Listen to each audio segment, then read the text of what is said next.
Hi guys, PSC top ജെറ്റിൻ്റെ പുതിയൊരു വീഡിയോയിലേക്ക് എല്ലാവർക്കും സ്വാഗതം. നമ്മളിന്ന് നോക്കാൻ പോകുന്നത് 2023 നടന്നിട്ടുള്ള വുമൺ പോലീസ് കോൺസ്റ്റബിൾ എക്സാമിലെ കണക്കിലെ 10 ചോദ്യങ്ങളാണ്. വളരെ എളുപ്പമുള്ള ചോദ്യങ്ങളാണ്, മറ്റുള്ള എക്സാമുകൾക്കും ഉപകാരപ്പെടുന്ന ചോദ്യങ്ങളാണ്. ഓക്കെ, അപ്പോൾ നമുക്ക് നേരെ വീഡിയോയിലേക്ക് കിടക്കാം. ഓക്കെ, ആദ്യത്തെ ചോദ്യം: അര plus 1 plus 1.5 plus 2 plus 2.5 plus etcetera plus 12 plus 12.5 ഇതെല്ലാം കൂടി കൂട്ടിയാൽ എത്രയാണ് കിട്ടുക എന്നാണ് ചോദിച്ചിട്ടുള്ളത്. അതായത് ആദ്യം ഒരു അര ഉണ്ട്, പിന്നെ 1 plus 1.5 plus 2 plus 2.5 plus 3 plus 3.5 plus etcetera 12 plus 12.5 ഇങ്ങനെ പോണത്. അപ്പോൾ ഇതെല്ലാം കൂടി കൂട്ടിയാൽ എത്രയാണ് കിട്ടുക എന്നാണ് ചോദിച്ചിട്ടുള്ളത്. ഉത്തരം ഓപ്ഷൻ ബി ആണ്, 162.5. ഇതെങ്ങനെയാണ് കിട്ടുക നമുക്ക് നോക്കാം. ഓക്കെ, അപ്പോൾ ഈ ഒരു ചോദ്യത്തിൽ അര plus 1 plus 1.5 plus 2 plus etcetera plus 12 plus 12.5 എന്നാണ് വരുന്നത്. ഇവിടെ തുടക്കത്തിൽ ഒരു അര ഉണ്ട്. ഓക്കെ, തുടക്കത്തിൽ ഒരു അര ഉണ്ട്. അത് കഴിഞ്ഞിട്ട് പിന്നെ 1, പിന്നെ 1ൻ്റെ കൂടെ അര, അപ്പോൾ 1.5 വരുന്നുണ്ട്, പിന്നെ 2, 2.5, അങ്ങനെ 1, 2, 3, 4, 5 അങ്ങനെ 12 വരെയുള്ള സംഖ്യകളിലൊക്കെ അര വരുന്നുണ്ട്. അതായത് 12 അരകൾ വരുന്നുണ്ട്.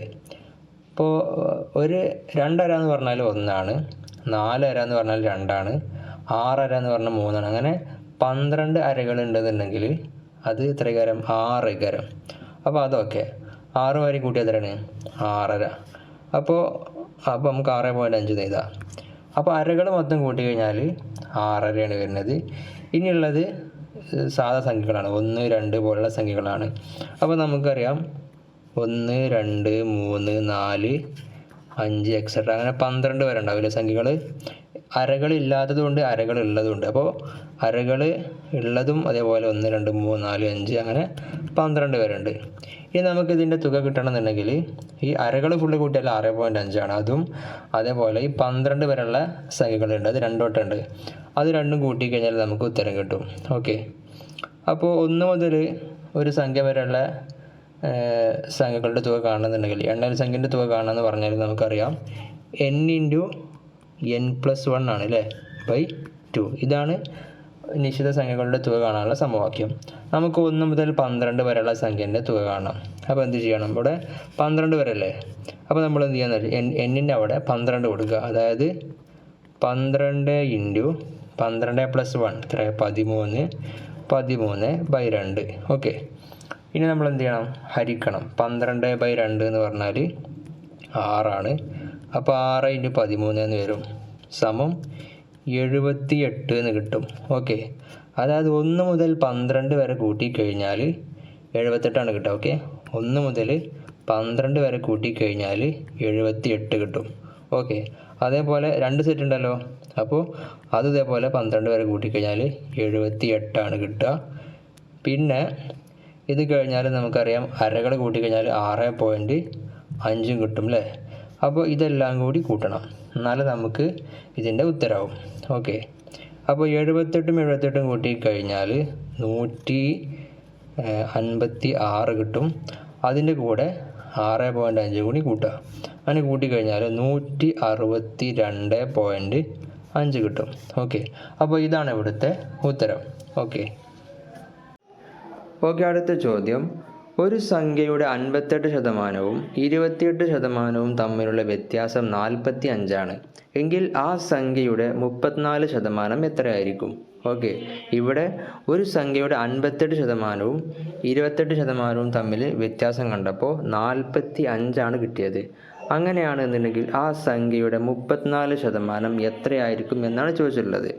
ഓപ്ഷൻസ് ഉണ്ട്: 50, 150, 51, 151. ഉത്തരം ഓപ്ഷൻ സി ആണ്, 51. ഓക്കെ, അപ്പോൾ അതെങ്ങനെയാണ് വരിക എന്നുള്ളത് നമുക്ക് നോക്കാം. ഓക്കെ, അപ്പോൾ ഈ ഒരു ചോദ്യത്തിൽ പറഞ്ഞത് ഒരു സംഖ്യയുടെ 58% 28% തമ്മിലുള്ള വ്യത്യാസം 45 ആണ്. അതായത് വലുതിൽ നിന്ന് ചെറുത് കുറച്ചാൽ അവിടെ 45 ആണ് കിട്ടുന്നത്. അതായത് 58% മൈനസ് 28% സമം 45 ആണെന്നാണ് പറയുന്നത്. അപ്പോൾ 58 നിന്ന് 28 കുറച്ച് നമുക്കറിയാം 30 ആണ് കിട്ടുക. ഓക്കെ, അതായത് ഒരു സംഖ്യയുടെ 30% എന്ന് പറയുന്നത് 45 ആണ്. ഓക്കെ, അപ്പോൾ ഇവിടെ കാണേണ്ടത് 34% എത്രയെന്നാണ് ചോദിക്കുന്നത്. അപ്പോൾ നമുക്ക് ഇതിനെ എന്ത് ചെയ്യാം? ചെറുതാക്കി നോക്കാം. ഓക്കെ, 3 കൊണ്ട് ഹരിക്കാം. 30-ന് 3 കൊണ്ട് ഹരിച്ചാൽ എത്ര കിട്ടും? 10 എന്ന് കിട്ടൂലേ? അപ്പോൾ 10% എന്നുള്ളത് ഇവിടെയും അതേപോലെ 3 കൊണ്ടായിരിക്കാം. 45 ഹരിക്കണം 3 എന്ന് പറഞ്ഞാൽ 15 ആണ്. അതായത് ഒരു സംഖ്യയുടെ 10% എന്ന് പറഞ്ഞാൽ 15 ആണ്. നമുക്കിതിനെ വീണ്ടും ചെറുതാക്കാം. നമുക്ക് 5 കൊണ്ട് ഹരിച്ചു നോക്കാം. ഓക്കെ, 10 എത്ര 5 ഉണ്ട്? 2 എന്ന് കിട്ടും. അപ്പോൾ 2% എന്നുള്ളത് എന്താണ്? 15നെയും 5 കൊണ്ട് ഹരിച്ചാൽ 3 എന്ന് കിട്ടും. അതായത് ഒരു സംഖ്യയുടെ 2% എന്ന് പറയുന്നത് 3 എന്നാണ് കിട്ടുന്നത്. ഇനി നമുക്ക് എത്രയാണ് വേണ്ടത്? 34%. അപ്പോൾ ഈ 2നെ നമുക്ക് എങ്ങനെയാണ് 34 ആക്കുക? 2 × 18 ചെയ്താൽ മതി അല്ലേ? 2 × 18 ചെയ്താൽ 34 കിട്ടൂലേ? 2 × 18 എന്ന് പറഞ്ഞാൽ 34 ആണ്. അപ്പോൾ ചെയ്താൽ മതി. അപ്പോൾ രണ്ട് സൈഡിലും 18 കൊണ്ട് ഗുണിച്ചാൽ മതി. അപ്പോൾ 2 × 18 എന്ന് പറഞ്ഞാൽ 34 ആണ്. അതായത് 34% എന്നുള്ളത്. അതേപോലെ 3 × 18 ചെയ്യുക. 3 × 18 എന്ന് പറഞ്ഞാൽ 51 ആണ്. ഓക്കെ, അപ്പോൾ ഇവിടെ 51 എന്ന് കിട്ടും.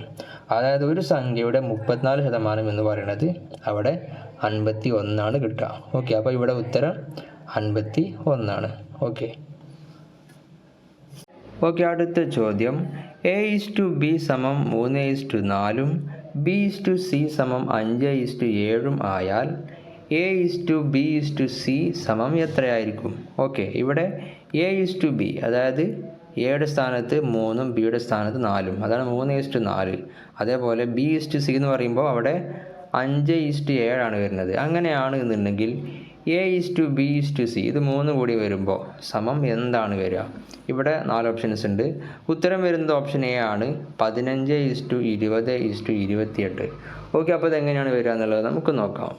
ഓക്കെ, ഈ ഒരു ചോദ്യത്തിൽ A/B = 3:4 ആണ്. അതായത് എയുടെ സ്ഥാനത്ത് 3ഉം ബിയുടെ സ്ഥാനത്ത് 4ഉം ആണ് വരുന്നത്. അതേപോലെ B/C = 5:7 ആണ്. അതായത് ബിയുടെ സ്ഥാനത്ത് 5ഉം സിയുടെ സ്ഥാനത്ത് 7ഉമാണ് വരുന്നത്. നമുക്ക് വേണ്ടത് A/B/C ഇത് 3ഉം കൂടി കൂടിയിട്ടുള്ളതാണ് വേണ്ടത്. അപ്പോൾ അതിന് വേണ്ടിയിട്ട് ഇവിടെ ബീൻ്റെ സ്ഥാനത്ത് 4ഉം അതേപോലെ രണ്ടാമത്തേൽ ബീൻ്റെ സ്ഥാനത്ത് 5ആണ് വരുന്നത്. ഇത് രണ്ടും സെയിം ആവണം, ഒരേപോലെ ആവണം, എന്നാലേ നമുക്ക് എഴുതാൻ പറ്റുള്ളൂ. അപ്പോൾ അതിന് വേണ്ടിയിട്ട് ഇതിലിപ്പോൾ രണ്ടാമത്തേതിൽ ബീൻ്റെ സ്ഥാനത്ത് 5ആണ് വരുന്നത്.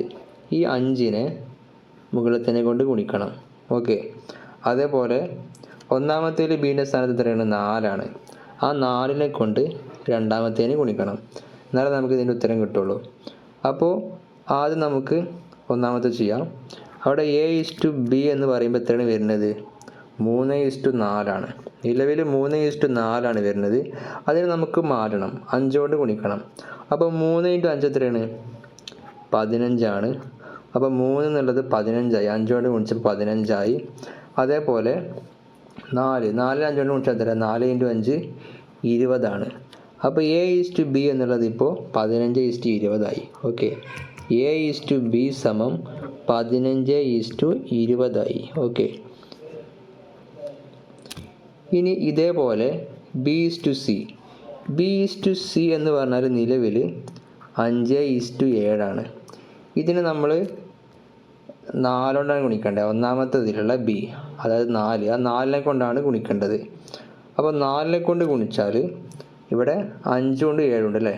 അപ്പോൾ 5നെ 4 കൊണ്ട് ഗുണിച്ചാൽ എത്ര കിട്ടുക? 5 × 4 20 ആണ്. അതേപോലെ 7നെ 4 കൊണ്ട് ഗുണിച്ചാൽ 4 × 7 28 ആണ്. അപ്പോൾ നമുക്ക് B/C എന്നുള്ളത് 20:28 എന്ന് കിട്ടും. ഓക്കെ, B/C എന്ന് പറഞ്ഞാൽ 20:28 ആണ്. ഇതിൽ A/B എന്നുള്ളതിൽ ബിയുടെ സ്ഥാനത്ത് 20 ആണ്. B/C എന്നുള്ളതിൽ ബിയുടെ സ്ഥാനത്ത് 20 ആണ്. അപ്പോൾ B സെയിം ആയി അല്ലേ? ഇനി നമുക്ക് വേണ്ടത് A/B/C ആണ്. അതായത് A എന്ന് പറഞ്ഞാൽ ഇവിടെ എത്ര വരുന്നത്? 15 ആണ്. B എന്ന് പറഞ്ഞാൽ അവിടെ സ്ഥാനത്ത് 20 ആണ് വരുന്നത്. C എന്ന് പറയുമ്പോൾ 28 അല്ലേ വരുന്നത്. ഓക്കെ, അപ്പോൾ A/B/C എന്ന് പറഞ്ഞാൽ എത്രയാണ് വരിക? 15:20:28 എന്നാണ് വരിക. ഓക്കെ, അപ്പോൾ ഇതാണ് ഇവിടുത്തെ ഉത്തരം. ഓക്കെ, അടുത്ത ചോദ്യം. 1, 99 എന്നീ സംഖ്യകൾക്കിടയിലുള്ള 5ൻ്റെ ഗുണിതങ്ങളായ എല്ലാ എണ്ണൽ സംഖ്യകളുടെയും തുക എത്രയാണ്? ഓക്കെ, 199 എന്നീ സംഖ്യകൾക്കിടയിലുള്ള 5ൻ്റെ ഗുണിതങ്ങളായ എല്ലാ എണ്ണൽ സംഖ്യകളുടെയും തുകയാണ് ചോദിച്ചത്. അതായത് 1 മുതൽ 99 വരെ എന്ന് പറയുമ്പോൾ 5, 10, 15, 20, 25 അങ്ങനെ 5ൻ്റെ ഗുണിതങ്ങളാണ് പറയുന്നത്. അതിൻ്റെ എല്ലാത്തിൻ്റെയും കൂടിയുള്ള തുക എത്രയാണെന്നാണ് ചോദിച്ചിട്ടുള്ളത്. ഓക്കെ, ഇവിടെ ഉത്തരം വരുന്നത് ഓപ്ഷൻ ഡി ആണ്, 950. ഓക്കെ, അപ്പോൾ അതെങ്ങനെയാണ് വരിക എന്നുള്ളത് നമുക്ക് നോക്കാം. ഓക്കെ, അപ്പോൾ ഈ ഒരു ചോദ്യത്തിൽ 1ൻ്റെയും 99ൻ്റെയും ഇടയ്ക്ക് വരുന്ന സംഖ്യകളിലെ 5ൻ്റെ ഗുണിതങ്ങളുടെ സംഖ്യകളുടെ തുകയാണ് കണ്ടെത്തേണ്ടത്. അതായത് അവിടുത്തെ ശ്രേണി എന്ന് പറയുമ്പോൾ 5, 10, 15, 20 എക്സെട്ര 90, 95 ഇങ്ങനെയാണ് വരിക. അപ്പോൾ ഈ ഒരു സംഖ്യകളുടെ തുക കണ്ടാൽ മതി. ഓക്കെ, അപ്പോൾ ഇവിടെ പൊതുവ്യത്യാസം എന്ന് പറഞ്ഞാൽ നമുക്കറിയാം എത്രയാണ്, 5 ആയിരിക്കും, അത് സംശയമൊന്നുമില്ല. ഇനി നമുക്കിതിൻ്റെ തുക കാണണം. തുക കാണാമെന്ന് പറയുമ്പോൾ അതിൻ്റെ ഒരു സമവാക്യമുണ്ട്. എന്താണെന്നറിയോ, n/2 into x1 plus xn. നിങ്ങൾ അറിയുന്നറിയില്ല, n എന്ന് പറഞ്ഞാൽ എത്ര പദങ്ങളുണ്ട് എന്നുള്ളതാണ്. x1 എന്ന് പറയുമ്പോൾ ഒന്നാമത്തെ പദം, n എന്ന് പറഞ്ഞാൽ അവസാനത്തെ പദം, എത്രയാണ്, 95. ഇതാണ് വരിക. പക്ഷേ ഇവിടെ n എന്ന് പറഞ്ഞാൽ എത്ര പദങ്ങളുണ്ട്, 5 മുതൽ 95 വരെ എത്ര പദങ്ങളുണ്ടെന്ന് കണ്ടെത്തണം. അതുകൂടി കിട്ടിയാൽ ഇത് ചെയ്യാൻ പറ്റുള്ളൂ. അപ്പോൾ അതിന് വേണ്ടിയിട്ട് ഇതിലിപ്പോൾ എത്ര പദങ്ങളുണ്ടെന്ന് കാണുന്നുണ്ടെങ്കിൽ നമ്മൾ അവസാന പദം എത്ര, 95. അതിന് ഒന്നാമത്തെ പദം കുറക്കുക, എത്ര, 5 കുറക്കുക, എന്നിട്ട് ബൈ 5. ഇപ്പോൾ എത്ര, അതായത് 95 5 കുറക്കുക, എന്നിട്ട് അതിലെത്ര പൊതുവ്യത്യാസം ഉണ്ടെന്ന് നോക്കുക അല്ലേ. അപ്പോൾ നമുക്ക് കിട്ടും. പിന്നെ അവസാനം ഈ ആദ്യ പദം കൂട്ടുമാണ്, അപ്പോൾ 1 കൂട്ടും ചെയ്യുക. അപ്പോൾ 95 മൈനസ് 5 എത്രയാണ്, 90/5 പ്ലസ് 1 എന്ന് കിട്ടും. 90 എത്ര, 5 ഉണ്ട്. 90 ഹരിക്കണം 5 എന്ന് പറഞ്ഞാൽ 18 ആണ്. 18 പ്ലസ് 1 എന്ന് കിട്ടും. 18 പ്ലസ് 1 എന്ന് പറഞ്ഞാൽ 19. ഓക്കെ, അപ്പോൾ ഇവിടെ n എത്രയാണ്, n സമം 19 എന്ന് കിട്ടി. അതായത് 19 പദങ്ങളാണുള്ളത്. ഇനി നമുക്ക് എന്ത് ചെയ്യാം, തുക കാണാം. തുക കാണാമെന്ന് പറയുമ്പോൾ നേരത്തെ പറഞ്ഞതാണ് n/2 into x1 plus xn. x1 എന്ന് പറഞ്ഞാൽ ആദ്യ പദം, xn എന്ന് പറഞ്ഞാൽ അവസാനത്തെ പദം. ഇനി n എത്രയാണ്, n എന്ന് ഈ ഇക്വേഷനുകൾ പഠിക്കേണ്ടതാണ്. അപ്പോൾ n എന്ന് പറഞ്ഞാൽ 19 ആണ്, 19. ഓക്കെ, n എന്ന് പറഞ്ഞാൽ 19 ആണ്. അപ്പോൾ 19/2 ഈ ബ്രാക്കറ്റിൽ ഇൻറ്റു x1. ആദ്യ പദം എന്ന് പറഞ്ഞാൽ 5 ആയിരുന്നു, അവസാന പദം എന്ന് പറഞ്ഞാൽ 95 ആയിരുന്നു. ഓക്കെ, ഇനി എന്ത് ചെയ്യുക, 19/2 95 പ്ലസ് 5 എന്ന് പറഞ്ഞാൽ എത്രയാണ്, 100 അല്ലേ, 100 എന്ന് കിട്ടും. ഓക്കെ, ഇനി ഇവിടെ 19 ഇൻറ്റു 100/2 എന്ന് കിട്ടും. നമുക്ക് എന്ത് ചെയ്യാം, ആദ്യം 19 100 ഗുണിക്കുക, 19 2 0 വരും /2. ഇത് ചെയ്ത് കഴിഞ്ഞാൽ 950 കിട്ടും. ഓക്കെ, അപ്പോൾ 5 മുതൽ 95 വരെയുള്ള ആ ഒരു സംഖ്യകളുടെ തുക എന്ന് പറഞ്ഞാൽ 950 ആണ്. ഓക്കെ, അപ്പോൾ ഇവിടുത്തെ ഉത്തരം 950 ആണ്. ഓക്കെ, അടുത്ത ചോദ്യം 64 ഘാതം മൈനസ് 2/3 ഇൻറ്റു 8 ഘാതം 2/3 ഇൻറ്റു 27 ഘാതം 1/3 ഇൻറ്റു 36 ഘാതം മൈനസ് 1/2. ഇതെല്ലാം കൂടി ചെയ്ത് കഴിഞ്ഞാൽ എന്താണ് ഉത്തരം വരിക എന്നാണ് ചോദിച്ചിട്ടുള്ളത്. ഓക്കെ, ഇവിടെ ഓപ്ഷൻസ് ഉണ്ട്, 1/8, 1/4, 1/2, 1/6. ഓക്കെ, ഉത്തരം വരുന്നത് ഓപ്ഷൻ എ ആണ്, 1/8 ആണ് ഉത്തരം. ഓക്കെ, അപ്പോൾ ഇതെങ്ങനെയാണ് വരിക എന്നുള്ളത് നമുക്ക് നോക്കാം. ഓക്കെ, അപ്പോൾ ഈ ഒരു ചോദ്യത്തിൽ 64 ഘാതം മൈനസ് 2/3 ഇൻറ്റു 8 ഘാതം 2/3 ഇൻറ്റു 27 ഘാതം 1/3 ഇൻറ്റു 36 ഘാതം മൈനസ് 1/2 ആണ്. അപ്പോൾ ഇതെങ്ങനെയാണ് ചെയ്യാന്നുള്ളതാണ് നമ്മൾ നോക്കാൻ പോകുന്നത്. അപ്പോൾ ഇവിടെ ആദ്യം 64, അതിൻ്റെ മുകളിൽ മൈനസ് 2/3 ആണ് വരുന്നത്. ഒരു സംഖ്യയുടെ മുകളിൽ കൃത്യമായിട്ട് 2 ആണ് വരുന്നതെന്നുണ്ടെങ്കിൽ നമുക്ക് നേരെ വർഗ്ഗം ചെയ്യാം. പക്ഷേ ഇവിടെ 2 ഉണ്ട്, അതിൻ്റെ കൂടെ /3 ഉണ്ട്. അപ്പോൾ ഈ /3 വന്നാൽ എന്താണ് ചെയ്യുക, അതായത് ക്യൂബ് റൂട്ട് എന്നൊരു സംഭവമുണ്ട്, അതാണ് ചെയ്യേണ്ടത്. /3 വരുമ്പോൾ ക്യൂബ് റൂട്ടാണ് ചെയ്യുക. /2 ആണ് വരുന്നതെന്നുണ്ടെങ്കിൽ സാധാ വർഗ്ഗമൂലം കണ്ടാൽ മതി. അപ്പോൾ ഇവിടെ ക്യൂബ് റൂട്ടും കാണും, അതേപോലെ ഒരു 2 ഉണ്ടല്ലോ, അതുകൊണ്ട് വർഗ്ഗവും കാണണം. അപ്പോൾ 64ൻ്റെ ക്യൂബ് റൂട്ടും കാണണം, വർഗ്ഗവും കാണണം. അതായത് 64ൻ്റെ ക്യൂബ് റൂട്ടും കാണണം, അതിൻ്റെ കൂടെ -2 ഉണ്ടല്ലോ, അതുകൊണ്ട് അവിടെ ഒരു വർഗവും കാണേണ്ടി വരും. ഓക്കെ, ഇത് രണ്ടാണ് ചെയ്യേണ്ടി വരിക. അതേപോലെ 8ൻ്റെ കാര്യം നോക്കുമ്പോൾ 8ൻ്റെ അവിടെ അങ്ങനെ തന്നെ 8ൻ്റെ ക്യൂബ് റൂട്ട് കാണണം. അതേപോലെ അതിൻ്റെ കൂടെ വർഗവും ചെയ്യേണ്ടി വരും. ഈ ബൈ 3 എന്ന് പറയുമ്പോൾ ക്യൂബ് റൂട്ടാണ്, പിന്നെ 2 എന്ന് പറഞ്ഞാൽ നമുക്കറിയാമല്ലോ വർഗം ചെയ്യുക, അപ്പോൾ അതും ചെയ്യേണ്ടി വരും. ഇപ്പോൾ 27ൻ്റെ അവസ്ഥ നോക്കുമ്പോൾ 27ന് 1/3 എന്നാണല്ലോ, 1/3 ഉണ്ട്. അപ്പോൾ ക്യൂബ് റൂട്ട് മാത്രം കണ്ടാൽ മതി, 27ൻ്റെ ക്യൂബ് റൂട്ട് മാത്രം കണ്ടാൽ മതി. പിന്നെ 36ൻ്റെ അവിടെ വരുന്നത് 1/2 ബൈ 3 വരുമ്പോൾ ക്യൂബ് റൂട്ട് ചെയ്യണം. ബൈ 2 ആണെന്നുണ്ടെങ്കിൽ സാധാ റൂട്ട് ചെയ്താൽ മതി. ഓക്കെ, 36ൻ്റെ റൂട്ടാണ് ചെയ്യേണ്ടത്. പക്ഷേ അവിടെ ഒരു മൈനസ് വരുന്നുണ്ട്, അപ്പോൾ എന്താണ് ചെയ്യാന്നുള്ളത് നമുക്ക് അവിടെ എത്തുമ്പോൾ പറയാം. ഇവിടെ 64ൻ്റെ ക്യൂബ് റൂട്ട്, അതായത് ഈ ക്യൂബ് റൂട്ട് കാണാമെന്ന് പറയുമ്പോൾ നമുക്കറിയാം, ഇപ്പോൾ 4 × 4 × 4, അതായത് 4 × 4 16ആണ്. പിന്നെ 16 × 4 എന്ന് പറയുമ്പോൾ 64 അല്ലേ. അപ്പോൾ 64ൻ്റെ ക്യൂബ് റൂട്ട് എന്ന് പറഞ്ഞാൽ 4ആണ്. ഓക്കെ, 64ൻ്റെ ക്യൂബ് റൂട്ട് 4ആണ്, നമുക്ക് മനസ്സിലായി. അപ്പോൾ ആ ഒരു ലെവലിൽ നമ്മൾ നോക്കുമ്പോൾ ഇവിടെ 64ൻ്റെ ക്യൂബ് റൂട്ട് 4ആണ്. 4 - -2 എന്ന് വരും ഇൻറ്റു. ഇനി 8ൻ്റെ ക്യൂബ് റൂട്ട് കാണാം. 8ൻ്റെ ക്യൂബ് റൂട്ട് എന്ന് പറഞ്ഞാൽ ഇപ്പോൾ 2 × 2 × 2, 2 × 2 എത്രയാണ് 4. വീണ്ടും 2 കൊണ്ട് ഗുണിക്കുമ്പോൾ 2 × 4 8 അല്ലേ. അപ്പോൾ 8ൻ്റെ ക്യൂബ് റൂട്ട് എന്ന് പറഞ്ഞാൽ 2ആണ്. ഓക്കെ, 8ൻ്റെ ക്യൂബ് റൂട്ട് 2ആണ്. അപ്പോൾ നമുക്കിവിടെ 2 എന്ന് കൊടുക്കാൻ പറ്റും. ഓക്കെ, 2 അതിൻ്റെ വർഗം ചെയ്യണം. ഓക്കെ, അതേപോലെ 27ൻ്റെ ക്യൂബ് റൂട്ട് എത്രയാണ് നമുക്കറിയാം, 3 × 3 × 3 എത്രയാണ്, 3 × 3 9ആണ്. 9 × 3 എന്ന് പറഞ്ഞാൽ 27 അല്ലേ. അപ്പോൾ 27ൻ്റെ ക്യൂബ് റൂട്ട് എന്ന് പറയുന്നത് 3ആണ്. ഓക്കെ, 27ൻ്റെ ക്യൂബ് റൂട്ട് എന്ന് പറയുന്നത് 3ആണ്. അപ്പോൾ ഇവിടെ 3 എന്ന് കൊടുക്കുക ഇൻറ്റു. പിന്നെ 36ൻ്റെ വർഗ്ഗമൂലം എത്രയാണ്, 36 വർഗ്ഗമൂലം എന്ന് പറഞ്ഞാൽ 6ആണ്. ഇതൊരു മൈനസ് ഇല്ലേ, മൈനസ് ഉണ്ട്, -1. ഈ മൈനസ് വരിക എന്ന് പറഞ്ഞാൽ ഇതിൻ്റെ റെസിപ്രോക്കൽ, അതായത് വ്യുൽക്രമം എന്ന് പറയും മലയാളത്തിൽ. അപ്പോൾ ഇവിടെ നമ്മൾ റെസിപ്രോക്കൽ എടുക്കണം. അതായത് ഇപ്പോൾ 4ൻ്റെ ഇവിടെ ഉള്ള 4 - 2ആണ്. അതായത് 4ൻ്റെ വർഗ്ഗം എടുക്കുക, എന്നിട്ട് റെസിപ്രോക്കൽ എടുക്കുക. അപ്പോൾ 4ൻ്റെ വർഗ്ഗം എന്ന് പറഞ്ഞാൽ 4 × 4 എത്രയാണ്, 16 അല്ലേ. 16 എടുക്കുക. അതൊരു മൈനസ് വരുമ്പോൾ അതിൻ്റെ റെസിപ്രോക്കൽ എടുക്കണം. അപ്പോൾ നമുക്ക് നേരെ എടുത്തിട്ടാണ്ട് തന്നെ എഴുതാം. അതായത് 1/16 എന്നാണ് വരിക. 16ആണ് വർഗ്ഗം, ആ മൈനസ് ഉള്ളത് കൊണ്ട് 1/16 വരും. ഇനി 2ൻ്റെ വർഗ്ഗം എത്രയാണ്, അതിന് പ്രത്യേകിച്ച് പ്രശ്നമൊന്നുമില്ല, 4ആണ്. പിന്നെ ഇൻറ്റു 3.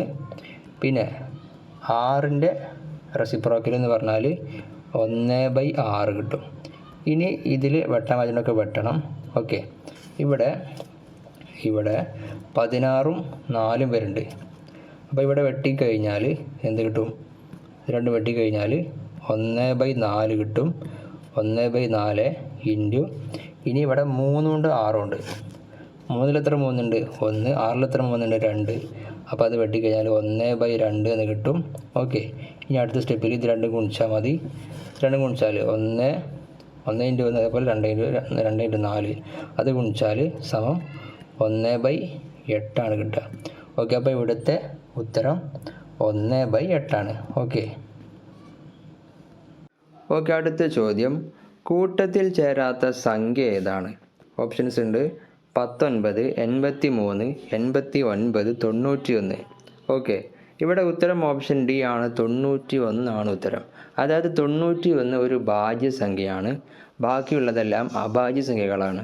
ഓക്കെ, അടുത്ത ചോദ്യം, ശ്രേണിയിലെ അടുത്ത സംഖ്യ ഏതാണ്? ഓക്കെ, 2, 9, 28, 65.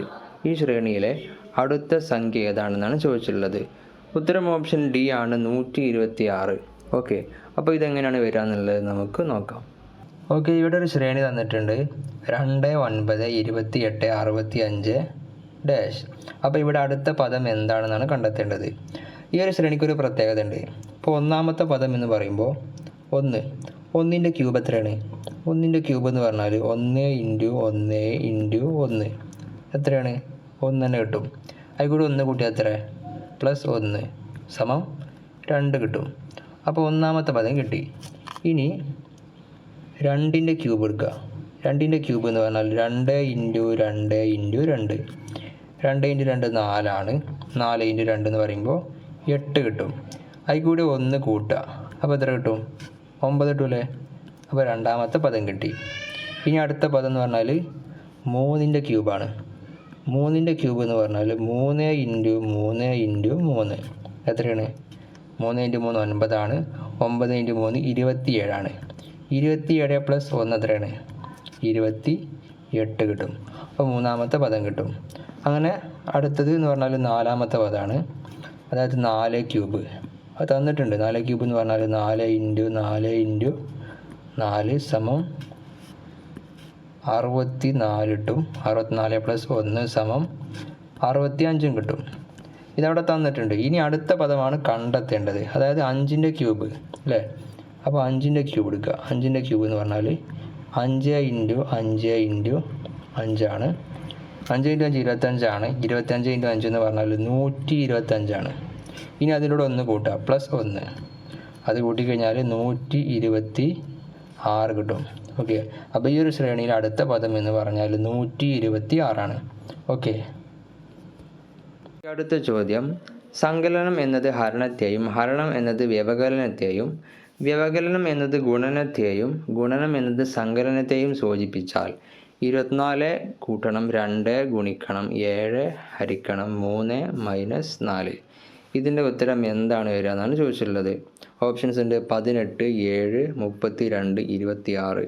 ഓക്കെ, ഉത്തരം ഓപ്ഷൻ ബി ആണ് 7. ഓക്കെ, 7 ആണ് ഉത്തരം. അപ്പോൾ അതെങ്ങനെയാണ് വരിക എന്നുള്ളത് നമുക്ക് നോക്കാം. ഓക്കെ, അപ്പോൾ ഈ ഒരു ചോദ്യത്തിൽ 24 കൂട്ടണം 2 ഇൻറ്റു 7 ഹരിക്കണം 3 കുറക്കണം 4 എന്നാണ് വരുന്നത്. ഇതിൽ ചിഹ്നങ്ങൾ പരസ്പരം മാറ്റുകയാണ് ചെയ്യേണ്ടത്. അപ്പോൾ 24 കൂട്ടണം എന്നുള്ളത് ഹരിക്കണം എന്നാവും. ഓക്കെ, ഹരിക്കണം 2, ഗുണിക്കണം എന്നുള്ളത് കൂട്ടണം എന്നാവും. കൂട്ടണം 7, ഹരിക്കണം എന്നുള്ളത് കുറക്കണം എന്നാവും. കുറക്കണം 3, കുറക്കണം എന്നുള്ളത് ഗുണിക്കണം എന്നാവും. അപ്പോൾ ഗുണിക്കണം 4 എന്ന് വരും. ഓക്കെ, ഇനി ആദ്യം ഹരണമാണ് ചെയ്യേണ്ടത്. 24 ഹരിക്കണം 2 എന്ന് പറഞ്ഞാൽ 12 ആണ്. 12 ശേഷം ഗുണനം ചെയ്യണം. ഓക്കെ, അപ്പോൾ പ്ലസ് 7 മൈനസ് 3, ഇതിന് മുമ്പേ 3 ഗുണിക്കണം 4 എന്ന് പറഞ്ഞാൽ 12 ആണ്. അപ്പോൾ ഗുണനം ചെയ്തു. ഇനി ഇവിടെ കൂട്ടലും കുറക്കലും മാത്രമേ ഉള്ളൂ. അപ്പോൾ നമുക്ക് എന്ത് ചെയ്യാം? ഈ കുറക്കൽ ആദ്യം ചെയ്യാം. 12 കുറക്കണം 12 എന്ന് പറഞ്ഞാൽ എത്ര? 0 അല്ലേ? അപ്പോൾ അതൊക്കെ. പിന്നെ ബാക്കി എന്താ ഉള്ളത്? 7 ആണുള്ളത്. അപ്പോൾ ഇവിടുത്തെ ഉത്തരം 7 എന്നാണ് കിട്ടുക. ഓക്കെ, അടുത്ത ചോദ്യം, 51 കുട്ടികളുള്ള ഒരു ക്ലാസ്സിലെ 20ാം റാങ്കുകാരനാണ് ഗോകുൽ എങ്കിൽ പിന്നിൽ നിന്ന് എണ്ണുമ്പോൾ എത്രാമത്തെ സ്ഥാനത്താണ് ഗോകുൽ? ഓക്കെ, അതായത് ഒരു ക്ലാസ്സിൽ 51 കുട്ടികളുണ്ട്. ആ ക്ലാസ്സിൽ 20ാമത്തെ റാങ്കാണ് ഗോകുലിനുള്ളത്. അങ്ങനെയാണെന്നുണ്ടെങ്കിൽ പിന്നിൽ നിന്നും എത്രാമത്തെ സ്ഥാനത്താണ്? മുന്നിൽ നിന്ന് എണ്ണുമ്പോൾ 20ാമത്തെ സ്ഥാനത്താണ് ഉള്ളത്. അതായത് 19 ആൾ കഴിഞ്ഞിട്ടുള്ള 20ാമത്തെ ആളാണ് ഗോകുൽ. അപ്പോൾ പിന്നിൽ നിന്ന് എണ്ണുമ്പോൾ എത്രാമത്താണെന്ന് കാണാൻ വേണ്ടിയിട്ട് ആകെയുള്ള കുട്ടികളിൽ നിന്ന് ഈ മുമ്പിലുള്ള ആളുകളെ കുറച്ചാൽ മതി. അതായത് 19 ആളുകളെ കുറച്ചാൽ മതി. അതായത് ഇവിടെ 51 കുട്ടികളുണ്ട്, അതിൽ നിന്നും 20ാമത്തെ സ്ഥാനമാണ് ഗോകുലിനുള്ളത്. അപ്പോൾ 19 കുറച്ചാൽ മതി. അതായത് 51 കുറക്കണം 19 ചെയ്ത് കഴിഞ്ഞാൽ 32 കിട്ടുക. ഓക്കെ, അപ്പോൾ ഇവിടെ ഓപ്ഷൻ സി, അതായത് 32 ഇവിടുത്തെ ഉത്തരം. ഓക്കെ, അടുത്ത ചോദ്യം, മെത്തേഡ് എന്ന വാക്കിൻ്റെ കോഡ് NDVGPC ആണ് എങ്കിൽ ഡിസൈൻ എന്ന വാക്കിൻ്റെ കോഡ് എങ്ങനെ എഴുതാം? ഓക്കെ, ഇവിടെ ഉത്തരം ഓപ്ഷൻ എ ആണ്, EDTHHM. ഓക്കെ, അപ്പോൾ ഇതെങ്ങനെയാണ് വരിക എന്നുള്ളത് നമുക്ക് നോക്കാം. ഓക്കെ, ഈ ഒരു ചോദ്യത്തിൽ മെത്തേഡ് എന്നുള്ളത് മാറ്റി എഴുതിയപ്പോൾ NDUGPC എന്നാണ് കിട്ടിയത്. ഓക്കെ, ക്വസ്റ്റ്യൻ പേപ്പറിൽ NDVGPC എന്നാണ്, അതായത് യുവിൻ്റെ അവിടെ വി എന്നാണ് എഴുതിയിട്ടുള്ളത്, അതവിടെ തെറ്റെന്നതാണ്. റെഡിക്ക് NDUGPC എന്നാണ്. അപ്പോൾ ഇതെങ്ങനെയാണ് കിട്ടിയതെന്നുള്ളതാണ് നമ്മൾ നോക്കാൻ പോണത്. M എന്നുള്ളത് N ആയി, അതായത് എമ്മിൻ്റെ തൊട്ടടുത്ത അക്ഷരമാണ് N, അതായത് 1 കൂടുകയാണ് ചെയ്തത് അല്ലേ? അപ്പോൾ പ്ലസ് 1 കൊടുക്കാം. അതേപോലെ E എന്നുള്ളത് D ആയി, ഈൻ്റെ തൊട്ട് മുമ്പത്തെ അക്ഷരമാണ്, പിന്നത്തെ അക്ഷരമാണ് D. അപ്പോൾ നമുക്കവിടെ -1 കൊടുക്കാം. അതേപോലെ T എന്നുള്ളത് U എന്നായി, ടീൻ്റെ തൊട്ടടുത്ത അക്ഷരമാണ് U. അപ്പോൾ നമുക്കവിടെ +1 കൊടുക്കാം. അതേപോലെ H എന്നുള്ളത് G എന്നായി, അതായത് Hൻ്റെ തൊട്ട് മുമ്പത്തെ അക്ഷരമാണ് G. അപ്പോൾ -1 കൊടുക്കാം. അതേപോലെ ഒ കഴിഞ്ഞുള്ള അക്ഷരമാണ് പി അല്ലേ. അപ്പോൾ +1 കൊടുക്കാം. അതേപോലെ ഡി എന്നുള്ളത് സി ആയി, അതായത് ഡിയുടെ തൊട്ട് മുമ്പത്തെ അക്ഷരമാണ് സി, അപ്പോൾ -1 കൊടുക്കാം. അപ്പോൾ ഇതേപോലെ ഡിസൈൻ എന്നുള്ള വാക്ക് മാറ്റുമ്പോൾ എന്താണ് വരിക എന്നുള്ളതാണ് നമ്മൾ നോക്കാൻ പോണത്. അപ്പോൾ ഡീൻ്റെ തൊട്ട് ശേഷമുള്ള അക്ഷരം, ഡി കഴിഞ്ഞുള്ള അക്ഷരം ഏതാണ്? ഇ ആണ്. ഓക്കെ. അതേപോലെ ഈൻ്റെ തൊട്ട് മുമ്പത്തെ അക്ഷരം ഏതാണ്? ഡി ആണ്. ഓക്കെ. ഇനി എസ് കഴിഞ്ഞുള്ള അക്ഷരം ഏതാ? ടി ആണ്. അത് കഴിഞ്ഞിട്ട് ഐ അല്ലേ, ഐൻ്റെ മുമ്പത്തെ അക്ഷരം ഏതാണ്? എച്ച് ആണ്. ഓക്കെ, എച്ച് ആണ് ഐൻ്റെ മുമ്പത്തെ അക്ഷരം. അതേപോലെ ജി കഴിഞ്ഞ അക്ഷരം ഏതാണ്? എച്ച് ആണ്. ഓക്കെ. അതേപോലെ എന്നിൻ്റെ മുമ്പത്തെ അക്ഷരം ഏതാണ്? എം ആണ്. ഓക്കെ.